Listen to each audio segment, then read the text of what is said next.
Hello বন্ধুরা, এটা তো আমরা সবাই জানি যে আমাদের পৃথিবী ঘুরছে এবং এর সাথে ঘুরছে পৃথিবীর সাথে জুড়ে থাকা সকল জিনিস। পৃথিবীর ঘূর্ণন আমাদের জন্য কতটা ইম্পর্ট্যান্ট তা আজকের জাঁকজমকপূর্ণ ব্যস্ত লাইফে আমরা হয়তো বুঝতে পারি না। কিন্তু আজকের এই ভিডিওটি যদি আপনি শেষ পর্যন্ত দেখে নেন তাহলে আপনিও বুঝতে পারবেন পৃথিবীর ঘুরতে থাকা আমাদের জন্য কতটা জরুরি এবং কি হবে যদি সেই ঘূর্ণন হঠাৎ থেমে যায়। তো বন্ধুরা, কি হবে যদি পৃথিবী হঠাৎ ঘোরা বন্ধ করে দেয়? পৃথিবীর রোটেশন আমাদের জন্য কতটা গুরুত্বপূর্ণ সেটি পৃথিবীর ঘোরা বন্ধ হওয়ার সাথে সাথেই আমরা জানতে পারবো। ইনফ্যাক্ট আজ যে আমরা এই পৃথিবীতে বেঁচে আছি তার পিছনেও পৃথিবীর রোটেশনের একটি বড় অবদান আছে। পৃথিবী তার ইকুয়েটারে অর্থাৎ মাঝখানে প্রায় 465 মিটার পার সেকেন্ড বা 1000 মাইল পার ঘন্টা বা 1675 কিমি পার আওয়ারের গতিবেগে ঘুরছে এবং নর্থ ও সাউথ পোলের দিকে এই রোটেশনাল স্পিডটি ধীরে ধীরে কমতে থাকে। তো পৃথিবীর রোটেশন যদি হঠাৎ বন্ধ হয়ে যায় তাহলে অনুভূতিটা কিছুটা এমন হবে যেমনটা একটি খুব স্পিডে চলতে থাকা গাড়িতে হঠাৎ ব্রেক কষলে অনুভূতিটা যেমন হবে ঠিক তেমন। তো ভাবুন যদি এই গতিবেগটি 1675 কিমি পার আওয়ারের হয় তাহলে কেমন হবে, অর্থাৎ একটি ভয়ানক দুর্ঘটনা।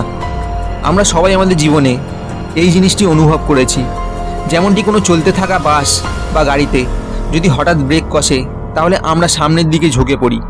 তো সমানভাবে পৃথিবীতে থাকা প্রত্যেকটি জিনিসের সাথে এমনটিই হবে, কিন্তু যেমনটা আমরা ভাবি হয়তো তার থেকেও বহুগুণ ভয়ানক এর পরিণাম হবে।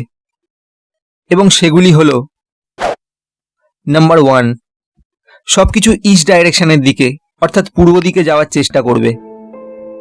তো রোটেশন বন্ধ হওয়ার সাথে সাথে নর্থ এবং সাউথ পোল বাদে যেসব জিনিস পৃথিবীর সাথে অ্যাটাচ ছিল সেগুলি সব ইস্ট ডাইরেকশনের দিকে অর্থাৎ পূর্ব দিকে প্রায় 1000 মাইল পার ঘন্টার গতিবেগে এগিয়ে যাবে।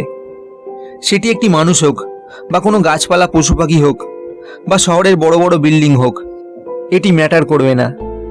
এই স্পিডটি এতটাই বেশি হবে যে সেটি নিমেষে সব কিছু শেষ করে দিতে সক্ষম। যেসব মানুষরা সেই সময় প্লেনে বা ইন্টারন্যাশনাল স্পেস স্টেশনে থাকবে সেই সময় তাদের বেঁচে থাকার সম্ভাবনা পৃথিবীর সাথে অ্যাটাচ থাকা মানুষের তুলনায় একটু বেশি হবে। কিন্তু পৃথিবীতে থাকা মানব সভ্যতা কয়েক সেকেন্ডের মধ্যে পুরোপুরি নিশ্চিহ্ন হয়ে যাবে এবং বেঁচে থাকবে শুধু তাদের ধ্বংসস্তূপ। এবার এখানে আপনাদের মনে প্রশ্ন আসতে পারে যে সব কিছু ইস্ট ডাইরেকশানে অর্থাৎ পূর্ব দিকেই কেন মুভ করবে, অন্য ডাইরেকশানে কেন নয়? তো এর কারণ হলো পৃথিবী ওয়েস্ট থেকে ইস্ট ডাইরেকশানের দিকে রোটেট করে। তো যখন হঠাৎ পৃথিবীর ঘোরা বন্ধ হয়ে যাবে তখন পৃথিবীর সাথে জুড়ে থাকা সকল বস্তু পূর্ব দিকে যাওয়ার চেষ্টা করবে, যেটি নিউটনের ফার্স্ট লকে মেনে চলে, অর্থাৎ গতিশীল বস্তু সর্বদা গতিশীল থাকার চেষ্টা করবে। নাম্বার 2, মহাসুনামির সৃষ্টি হবে। তো যখন সব বস্তু ইস্ট ডাইরেকশনের দিকে যাওয়ার চেষ্টা করবে তো তখন নদী এবং সমুদ্রের জলের সাথেও এমনটাই হবে, যার অর্থ হলো মহাসুনামি। এবং সমুদ্রের ঢেউ তখন এতটাই উঁচু হবে যার কল্পনাও আমরা করতে পারবো না। এবং এই কারণের ফলে অনেক বড় বড় দেশ জলের তলায় তলিয়ে যাবে। নাম্বার 3, ভূপৃষ্ঠে ভয়ানক ঝড়ের সৃষ্টি হবে। পৃথিবীর ঘোরা বন্ধ হয়ে গেলেও পৃথিবীতে অবস্থিত হাওয়া পৃথিবীর রোটেশনাল স্পিডেই ঘোরার চেষ্টা করবে, যার ফলে ভূপৃষ্ঠে ভয়ানক ঝড়ের সৃষ্টি হবে, যেটি সবকিছু নিমেষে তছনছ করে দিতে সক্ষম। নাম্বার 4, নর্থ এবং সাউথ পোল জলের তলায় ডুবে যাবে। পৃথিবী নিজের অ্যাক্সিসের ওপর রোটেট করার জন্য এর ইকুয়েটারে অর্থাৎ বিষুবরেখা অঞ্চলে অনেক বেশি পরিমাণ জল স্টোর হয়ে থাকে। তো যখন পৃথিবী হঠাৎ ঘোরা বন্ধ হয়ে যাবে তখন এই ইকুয়েটারে থাকা অতিরিক্ত জল নর্থ এবং সাউথ পোলের দিকে চলে যাবে, যার ফলে এতক্ষণ যারা নর্থ এবং সাউথ পোলে জীবিত ছিল তারাও এবার জলের নিচে চলে যাবে। নাম্বার 5, সুপার ভলকানিক ইরাপশন বা আগ্নেয়গিরির বিস্ফোরণ হবে। বন্ধুরা, আপনাদের মধ্যে অনেকেই হয়তো এই বিষয়টা জানেন না যে ঠিক যেভাবে আমাদের পৃথিবী রোটেট করছে ঠিক ওইভাবেই পৃথিবীর ইনার কোরও রোটেট করছে এবং খুবই তেজ গতিতে।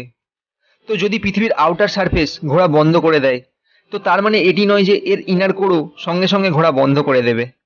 তো পৃথিবী হঠাৎ ঘোরা বন্ধ করে দিলে এর আউটার এবং ইনার কোরের মধ্যে একটি খুব বেশি পরিমাণ রোটেশনাল স্পিডের গ্যাপ তৈরি হবে, যার ফলে ভূপৃষ্ঠের নিচে থাকা টেকটনিক প্লেটের মধ্যে সংঘাত ঘটবে, যার ফলে পৃথিবীর সব জায়গায় হবে সুপার ভলকানিক ইরাপশন, অর্থাৎ আগ্নেয়গিরির বিস্ফোরণ।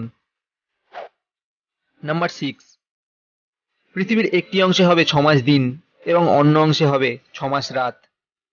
বন্ধুরা, পৃথিবীর ঘোরার কারণেই, অর্থাৎ পৃথিবীর আবর্তন গতির কারণেই এখানে দিন রাত্রি হয়। তো পৃথিবী যখন ঘোরা বন্ধ করে দেবে, তখন পৃথিবীর একটি অংশে হবে 6 মাসের দিন, তো একটি অংশে হবে 6 মাসের রাত। অর্থাৎ একদিকে যেমন হবে প্রচণ্ড গরম, অন্যদিকে ঠিক তেমনই হবে প্রচণ্ড ঠান্ডা, যার ফলে সেই জায়গাগুলি মানুষের বসবাসের অযোগ্য হয়ে পড়বে। কিন্তু তবুও এই জায়গাগুলির মাঝখানে যে বাউন্ডারি লাইন আছে, সেই জায়গাগুলিতে মানুষ থাকতে পারবে। পৃথিবীর যেই অংশটি সূর্যের দিকে থাকবে, ওইখানে বেশি গরম থাকার কারণে ওইখানকার নদী এবং সমুদ্রের জল খুবই তেজ গতিতে বাষ্পে রূপান্তরিত হয়ে যাবে এবং যার ফলে বেশি বৃষ্টিও ওই অংশেই হবে।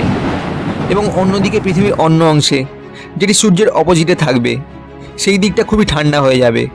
সূর্যের আলো না পাওয়ার কারণে ওইখানকার অ্যাটমসফিয়ারে থাকা হাওয়া আগের তুলনায় অনেক বেশি ঘন হয়ে যাবে, যেটি সময়ের সাথে সাথে প্রথমে লিকুইড ও পরে ঠান্ডা হয়ে সলিড স্টেটে যাওয়ার চেষ্টা করবে, যার ফলে ওইখানে ভ্যাকুয়াম স্পেস অর্থাৎ শূন্যস্থান তৈরি হবে।